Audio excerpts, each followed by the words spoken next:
తెలంగాణ జాగృత అధ్యక్షురాలు Kalvakuntla Kavitha MP Dharmapuri అరవింద్పై MLC Balmoori Venkat కీలక వ్యాఖ్యలు చేశారు. కవిత తన రాజకీయ జీవితం కోసం నిరుద్యోగుల జీవితాలతో ఆడుకుంటుందని మండిపడ్డారు. ఎంపీ ధర్మపురి అరవింద్కు నెత్తి మీద బొచ్చే లేదనుకున్నా కానీ ఆయన మాటలు చూస్తుంటే తలకాయలో గుజ్జు కూడా లేదనిపిస్తుందంటూ ఎద్దేవా చేశారు.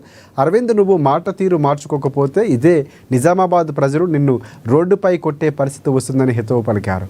నోరెందు కదా అని మా ముఖ్యమంత్రి పైన ఏది పడితే అది వాగితే కార్యకర్తలు ఉరికిస్తారు, జాగ్రత్త అని హెచ్చరించారు.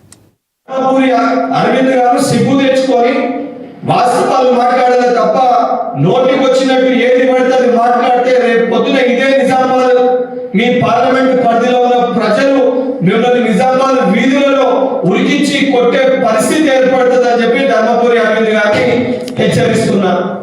దానితో పాటు మరొక అంశం, ఎవరు పట్టించుకుంటలేరు, నన్ను ఎవరు ఇంట్లోకి రాణిస్తలేరని చెప్పి బీఆర్ఎస్ పార్టీకి సంబంధించిన వారి కల్వకుంట్ల కుటుంబానికి సంబంధించిన కల్వకుంట్ల కవిత గారు మీడియాలో కనబడాలి, ఏదో ఒక విషయాన్ని చూపించి లైమ్ లైట్ లో ఉండాలి అనే ఒక ఉద్దేశంతో కొన్ని విషయాన్ని ప్రస్తావించి మంటవార్పు కార్యక్రమం అని చెప్పి ప్రెస్ మీట్లు అని చెప్పి ఈ 2-3 రోజులకి వెళ్ళి కొద్దిగా హడావిడి చేస్తున్నారు.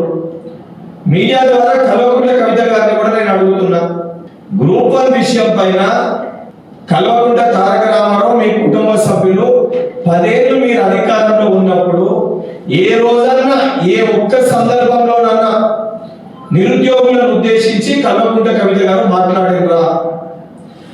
అనేక సందర్భాల్లో నిరుద్యోగులు ఆత్మహత్యలు చేసుకుంటే స్వయాన నిజామాబాద్ జిల్లాలో కూడా 4 ఆత్మహత్యలు చేసుకుంటే ఏ ఒక్క కుటుంబానన్నా మీరు పరామర్శించిండ్రా?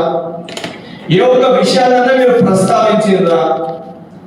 ఆఖరికి అడ్డగోలుగా అంగట్లో సరుకులు అమ్ముకున్నట్టు పేపర్లు అమ్ముకొని మొత్తం కూడా బహిర్గతమైనప్పుడు కవిత గారు ప్రెస్ మీట్లు నిర్వహించినప్పుడు మీడియా మిత్రులు ప్రెస్ మీట్లు అడిగినప్పుడు కూడా ఆ విషయం పైన కనీసం మీరు స్పందించలేదు. ఈ రోజు ఏదైతే మీరు ఎవరు నన్ను పట్టించుకుంటలేరు, మా కుటుంబ సభ్యులు నన్ను లోపలికి రాణిస్తలేరు, మా బావకి నాకు పంచాయతీ ఉంది, మా అన్నకి నాకు పంచాయతీ ఉంది, మా నాయన నన్ను దగ్గరికి పిలుస్తలేడని చెప్పి ఈ రోజు నిరుద్యోగులని అడ్డం పెట్టుకొని తెలంగాణలో యువకులని అడ్డం పెట్టుకొని రెచ్చగొట్టి రాజకీయ లబ్ధి పొందే ప్రయత్నం మీరు చేస్తున్నారు.